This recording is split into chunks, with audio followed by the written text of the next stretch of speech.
मैं शेखर आपका स्वागत करता हूं। मैं आज अपना स्टार्ट कर रहा हूं चैप्टर रासायनिक बलगति की। उसमें हमने पहले मैथ के फॉर्मूले पढ़ लिए थे जो उस चैप्टर में यूज होंगे। आज हम अपने चैप्टर का टॉपिक स्टार्ट करते हैं, रासायनिक बलगति का।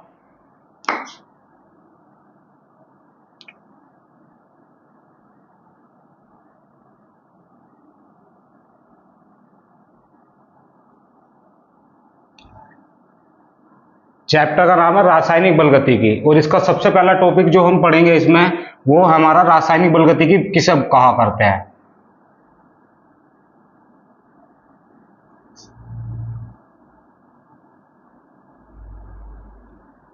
अगर हम रासायनिक बलगतिकी की बात करें तो रासायनिक बलगतिकी में हम क्या पढ़ते हैं देखते हैं।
तो जैसे हमने चैप्टर का नाम है रासायनिक बलगतिकी, हमने इसमें हेडिंग डाली रासायनिक बलगतिकी। रासायनिक बलगतिकी को अगर परिभाषा को समझे कि हम इस चैप्टर में किसकी स्टडी करते हैं, तो हमने परिभाषा लिखी, रसायन विज्ञान की वह शाखा जिसमें अभिक्रिया के वेग तथा अभिक्रिया के वेग को प्रभावित करने वाले कारकों जैसे ताप, दाब, सांद्रता का अध्ययन किया जाता है, रासायनिक बलगतिकी कहते हैं। जैसे से एक एग्जाम्पल समझते हैं। हमारे पास एक अभिक्रिया है, लोहे पर जंग का लगना।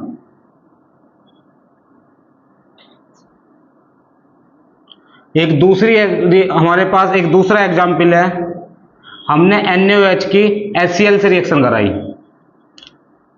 इससे बनता है NaCl प्लस H2O। अगर हम पहली वाली रिएक्शन की बात करें तो इस रिएक्शन को होने में कई दिन या कई मंथ, मतलब कई महीने लग जाया करते हैं। जब दूसरी वाली रिएक्शन की बात करते हैं तो इस रिएक्शन को होने में लगभग हमारी ये रिएक्शन 10 की पावर माइनस से लेकर 10 की पावर माइनस 6 सेकेंड में कंप्लीट हो जाया करती है। तो हम इस चैप्टर में जब बात करते हैं तो हमारे पास बहुत सारी रिएक्शन ऐसी हुआ करती है जिन्हें होने में बहुत समय लगता है, और कुछ रिएक्शन ऐसे होते हैं तो बहुत जल्दी हो जाया करते हैं। तो इस चैप्टर में किसी भी रिएक्शन की स्पीड की और रिएक्शन कितनी स्पीड से हो रही है और इस स्पीड को प्रभावित करने वाले कारक कौन कौन से हैं। जैसे हमें इस रिएक्शन के अगर ताप को चेंज कर दें, इस रिएक्शन में किसी को बहुत सारी रिएक्शन है, अगर उसमें ताप को चेंज कर दें तो उसकी स्पीड भी चेंज हो जाएगी। तो इस रिएक्शन में, इस चैप्टर में किसी भी रिएक्शन की स्पीड और स्पीड को प्रभावित करने वाले कारकों का अध्ययन किया जाता है। रसायन विज्ञान की वह शाखा जिसमें किसी भी रिएक्शन की स्पीड और स्पीड को प्रभावित करने वाले कारकों का अध्ययन किया जाता है उसे हम रासायनिक बलगतिकी कहते हैं।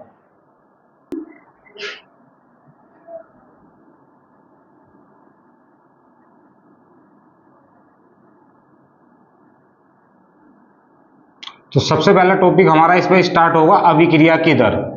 अभिक्रिया की दर को इंग्लिश में बोलते हैं हम रेट ऑफ रिएक्शन।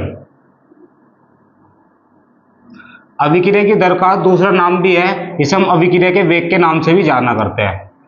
या तो अभिक्रिया की दर कह सकते हैं या ऐसे ही बोल सकते हैं अभिक्रिया का वेग। और अभिक्रिया के वेग को इंग्लिश में बोलते हैं हम स्पीड ऑफ रिएक्शन। अगर हम अभिक्रिया की दर की बात करें तो अभिक्रिया की दर की हम परिभाषा कुछ इस प्रकार लिखते हैं, अभिकारक या उत्पाद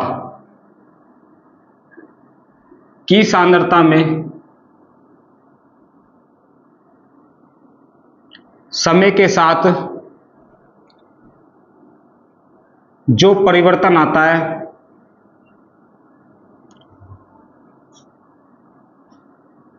उसे अभिक्रिया की दर कहते हैं।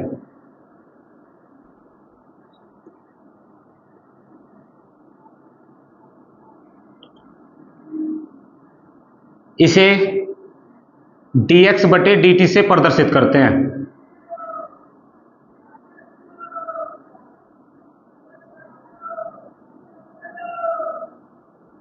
तो हमने इसकी परिभाषा लिखी जैसे अभिक्रिया की दर। तो अभिक्रिया की दर में हमने क्या लिखा है कि हमारे पास जब कोई भी रिएक्शन होगी तो उस रिएक्शन में समय के साथ अभिकारक में कितना परिवर्तन आ रहा है या उत्पाद में समय के साथ कितना परिवर्तन आ रहा है, उस परिवर्तन की दर को ही हम नाम बोलते हैं अभिक्रिया की दर। जब इसमें हम फॉर्मूला लिखेंगे तो इसका फॉर्मूला कुछ इस प्रकार लिखा जाएगा, अभिक्रिया की दर बराबर अभिकारक या उत्पाद की सांद्रता में परिवर्तन, उत्पाद की सांद्रता में परिवर्तन, और डिवाइड में आ जाएगा कितने समय में हो रहा है, तो यहां लिख देंगे समय अंतराल। तो हमने यहां लिखा अभिक्रिया की दर हमें कभी भी ज्ञात करनी होगी तो हम देखेंगे कि अभिकारक में या उत्पाद की सांद्रता में कितना परिवर्तन आ रहा है समय के साथ, उसे ही हम नाम देंगे अभिक्रिया की दर। और जनरल वे में इसे हम dx बटे dt से प्रदर्शित करते हैं।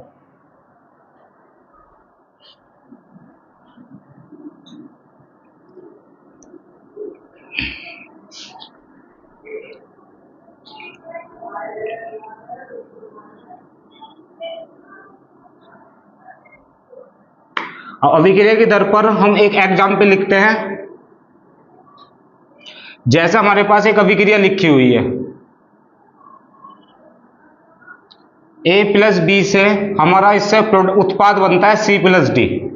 उसने क्वेश्चन में कहा हमसे अभिक्रिया की दर ज्ञात कीजिए।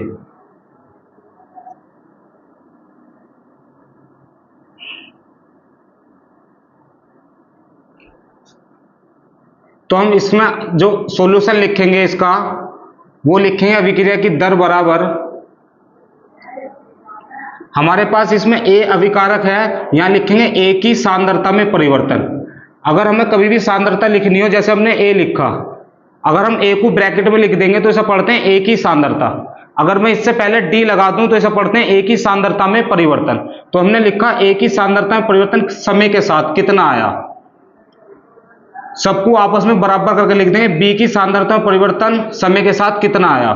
इसी प्रकार c की सांद्रता में परिवर्तन डिवाइड बाई dt, और ठीक इसी प्रकार d की सांद्रता में परिवर्तन डिवाइड बाई dt। जो अभिकारक होंगे उसके बाहर माइनस लगाया करते हैं और जो उत्पाद हुआ करते हैं उसके बाहर प्लस लगाया करते हैं। हमने यहाँ पर जो माइनस लगाया है, ये माइनस जो बताया करता है, ये बताया करता है कि जब रिएक्शन होएगी तो अभिकारक की सांद्रता समय के साथ घटेगी, और जो प्लस लगाया है वो ये बताया करता है कि उत्पाद की सांद्रता समय के साथ बढ़ेगी।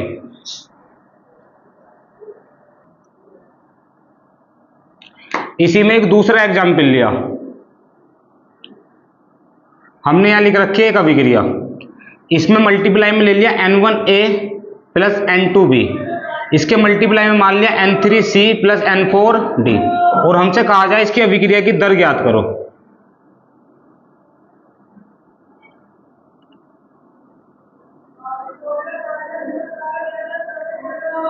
तो इसके अभिक्रिया की दर हम लिखेंगे अभिक्रिया की दर बराबर a की सांद्रता में परिवर्तन डिवाइड बाई dt। जो इसके मल्टीप्लाई में होगा वो डिवाइड में आ जाया करता है, इसके मल्टीप्लाई में n1 है वो यहाँ पे इसके डिवाइड में आ जाएगा 1 बटे n1, और अभिकारक में हम बाहर लगाया करते हैं माइनस, बराबर करके लिखेंगे b की सांद्रता में परिवर्तन डिवाइड बाई dt।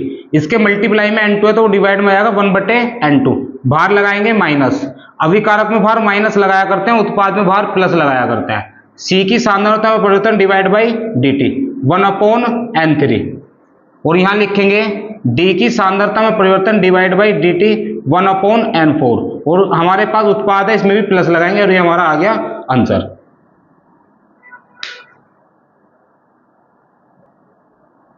अब हम हेडिंग देखते हैं अभिक्रिया की दर पर आधारित आंकिक प्रश्न। अभिक्रिया की दर पर आधारित आंकिक प्रश्न। जब हमने अभी अभिक्रिया की दर पढ़ी तो अभिक्रिया की दर पर कितने हमारे पास आंकिक प्रश्न बनता है, तो यहाँ पर हमारे 3 टाइप के आंकिक प्रश्न बोर्ड में पूछे जाते हैं यहाँ से। तो हम एक एक करके एक एक टाइप को पढ़ते हैं। सबसे पहले पढ़ते हैं टाइप फर्स्ट। जब मैं टाइप फर्स्ट की बात करता हूं तो इसकी हम पहचान कैसे करेंगे, तो इसकी पहचान करने का यह तरीका रहेगा कि इसमें ओनली रिएक्शन गिवन होगी, हमें केवल इसमें अभिक्रिया दी हुई होगी, केवल अभिक्रिया दी होगी। दूसरा, इसमें हमें कोई भी वैल्यू नहीं दी होगी, कोई भी मान नहीं दिया होगा।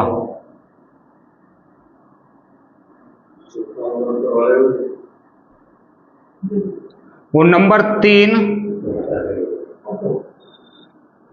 अभिक्रिया की दर प्रश्न में पूछी जाएगी। तो हमारे पास जब हम फर्स्ट टाइप के क्वेश्चन की पहचान करना चाहेंगे तो उसमें केवल रिएक्शन दी होगी, कोई भी मान नहीं दिया होगा और अभिक्रिया की दर हमसे प्रश्न में पूछेगा।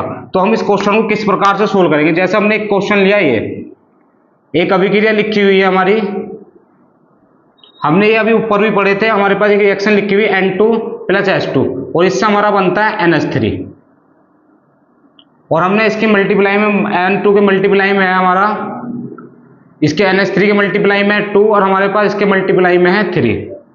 अब हमसे क्वेश्चन में कहा है इसकी अभिक्रिया की दर ज्ञात करो।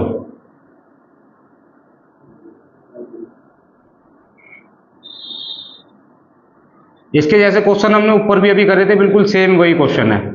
अगर हमें इसमें अभिक्रिया की दर ज्ञात करनी होगी तो अभिक्रिया की दर हमें ज्ञात करने के लिए क्या करना पड़ेगा, सबसे पहले लिखेंगे हम रिएक्शन। तो रिएक्शन है हमारी N2 + 3H2, इससे बनता है हमारा 2NH3। इसमें जब हम अभिक्रिया की दर लिखेंगे तो सबसे पहले हमारे पास पहचान देख सकते हो, केवल इसमें रिएक्शन दी हुई है, कोई वैल्यू इसमें दी हुई नहीं है और हमसे पूछी अभिक्रिया की दर क्वेश्चन में पूछी गई है। तो अभिक्रिया की दर लिखेंगे N2 की सांद्रता में परिवर्तन डिवाइड बाई dt, क्योंकि वो अभिकारक है तो इसमें भार लगाएंगे माइनस, इधर लिखेंगे H2 की सांद्रता में परिवर्तन डिवाइड बाई dt, इसमें लगाएंगे 1/3 से लगाएंगे क्योंकि इसकी मल्टीप्लाई में 3 है और मल्टीप्लाई वाला डिवाइड में जाएगा, ये भी अभिकारक है तो इसमें भार माइनस लगाएंगे और यहां लगाएंगे NH3 की सांद्रता में परिवर्तन डिवाइड बाई dt, इसके मल्टीप्लाई में 2 है वो यहां पर 1/2 लिख दें, आ जाएगा प्लस और ये हमारा आ जाएगा आंसर।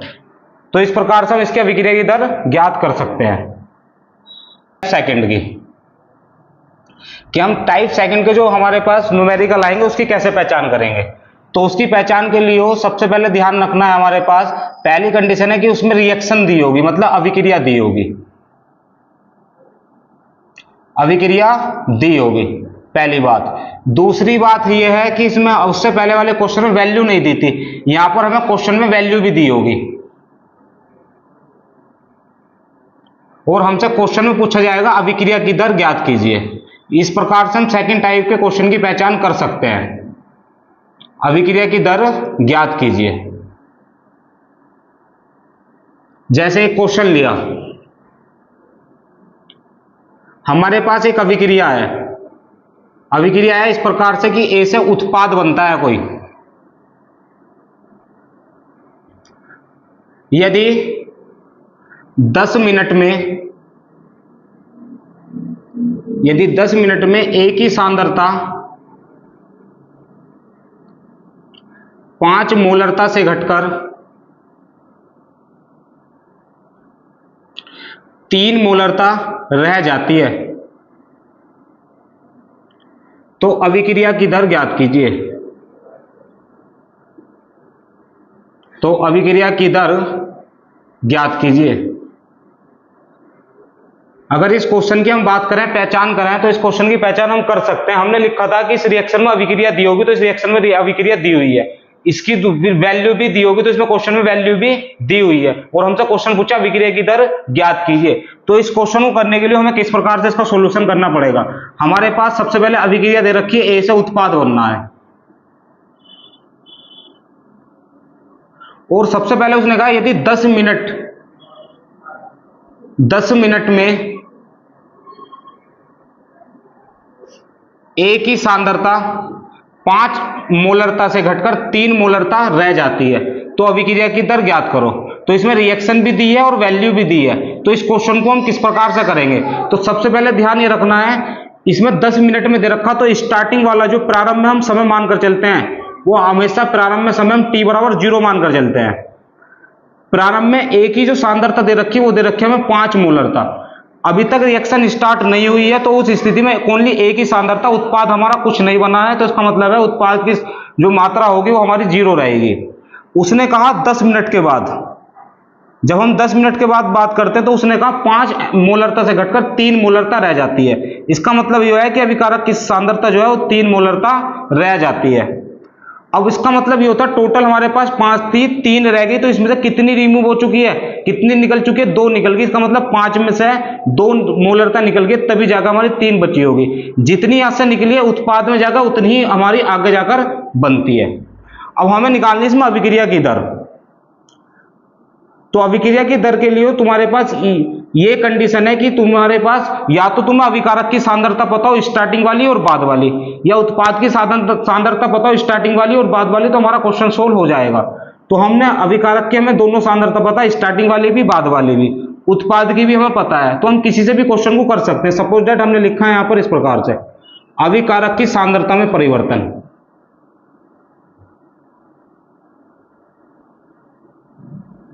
डिवाइड बाई समय अंतराल।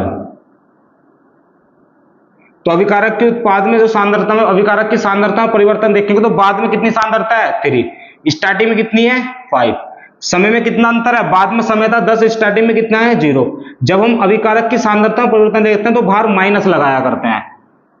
तो ये सोल्व करने के बाद आएगा 3 में से 5 का बचेगा -2, और 10 में 0 का बचेगा कितना 10, माइनस माइनस हो जाएगा प्लस, ये बचेगा 2/10 और ये बचा 1/10 परिवर्तन डिवाइड बाई समय अंतराल। तो अभिकारक की सांद्रता में परिवर्तन की जब बात करते हो तो बाद में सांद्रता कितनी है 3 और स्टार्टिंग में कितनी थी 5, तो 3 में से 5 गए, समय कितना था बाद में 10 और स्टार्टिंग में कितना था 0। अभिकारक में बाहर माइनस लगाया करते हैं, 3 में से 5 गए -2 और 10 में 0 गए 10, माइनस माइनस हो जाएगा प्लस, मतलब 2/10 1/5। 1/5 को सोल्व करेंगे तो कितना आ गया 0.2। और हमारे पास अभिक्रिया की दर का अगर मात्रक की बात करें तो इसका मात्रक आएगा हमारे पास मोल लीटर इनवर्स, क्योंकि समय मिनट में दे रखा है तो मिनट इनवर्स आ जाएगा, और ये हमारे पास आ जाएगा आंसर अभिक्रिया की दर का। अभिक्रिया की दर का एक तो ये तरीका है ज्ञात करने का, और दूसरा तरीका हमारे पास ये यहां पर कर रहे हैं। दूसरा तरीका क्या है अभिक्रिया की दर का, हम अभिक्रिया की दर अब का हमने अभिकारक के फॉर्मूले से करी थी, अब का हम कर रहे हैं उत्पाद के फॉर्मूले से। तो अभिक्रिया की दर बराबर लिखेंगे उत्पाद की सांद्रता में परिवर्तन डिवाइड बाई समय अंतराल। तो उत्पाद की सांद्रता में कितना परिवर्तन आ रहा है, तो यहां देखेंगे उत्पाद की बाद में सांद्रता कितनी है 2, स्टार्टिंग में कितनी थी 0, समय कितना था बाद में 10 और स्टार्टिंग में समय कितना है 0, बाहर लगाएंगे प्लस, तो 2/10 कितना आ जाएगा 1/5, और 1/5 का मतलब है 0.2 mole litre inverse minute inverse. मतलब यह है कि हम कोई से भी फॉर्मूले से कर लें, या तो अभिकारक की सांद्रता में परिवर्तन या उत्पाद की सांद्रता में परिवर्तन, सबसे आंसर सेम ही आएगा। तो दोनों में से कोई सा भी एक तरीका हम यूज कर सकते हैं। दोस्तों जो आज हमने 2 टाइप के न्यूमेरिकल पढ़े हैं, आपको ये बताना है कमेंट में कि आपको कैसा लगा।